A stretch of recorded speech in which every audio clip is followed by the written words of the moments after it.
Hi!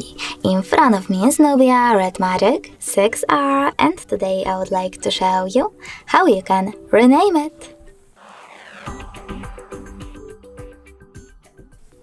Begin with opening Devices settings. After that, you need to scroll all the way down and tap on About Phone section at the bottom. Now click on device name and type in whatever you wish to. I will go with Joey.